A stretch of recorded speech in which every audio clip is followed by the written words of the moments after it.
Facts do not exist. There are only interpretations. You know, there is some truth to that statement. Welcome to James Plays Games. Today I'm playing Metal Gear Solid 5, The Phantom Pain. Now, I know I already wrote a review on pixelation and I gave it a 10 out of 10 as it deserved at the time. However, this video will cover some of the fallacies in the game that I've noticed post-review, especially now that it's probably 100% certain that we're not getting any more story content. Sorry to burst your bubble, never be game over.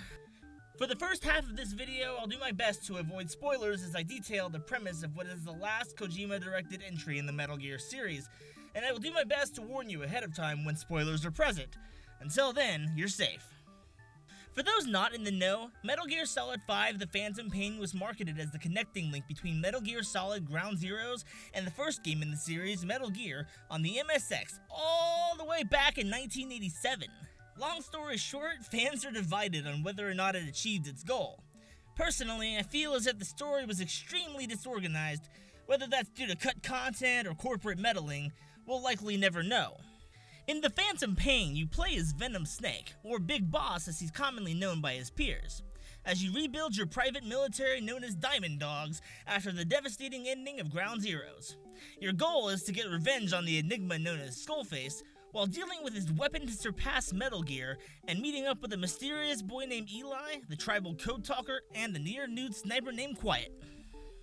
This is the part where the spoilers begin. I highly advise you to pause this video and come back when you've completed the game. You have been warned. Such a lust for spoilers. Who?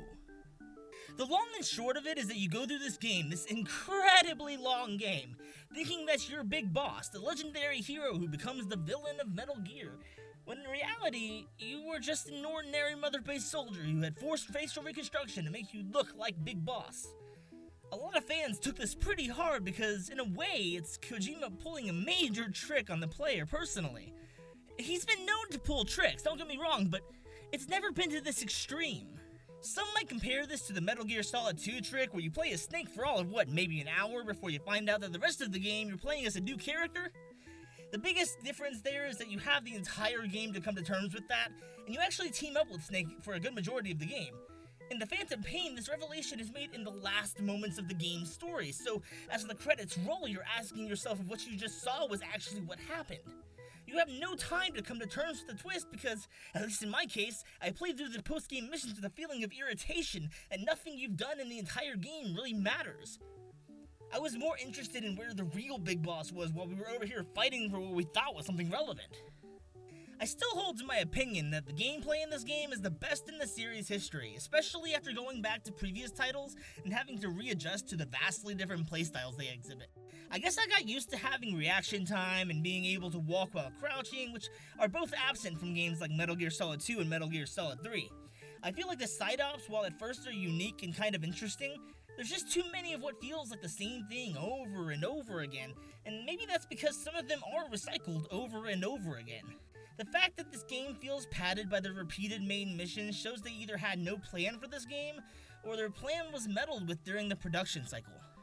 All that being said, I don't hate the game. Sure, I think it could have definitely been a little bit better, but I'm still willing to 100% it even if I'm not in a big hurry to do so.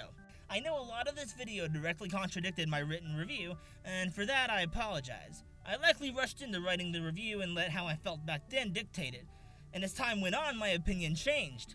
I don't believe that this game is anywhere near Game of the Year, but I know that's likely an unpopular opinion. But there are no truths, only interpretations, and this is mine, as convoluted as it may be. James Plays Games is a pixelation entertainment production. If you'd like to join our staff of writers and creative content producers, fill out an application on our homepage. Remember, if you like this video, please give it a thumbs up, comment, and subscribe to Pixelation for more videos like this. What should I play next? Drop it in the comments section and I'll consider it. See you next time.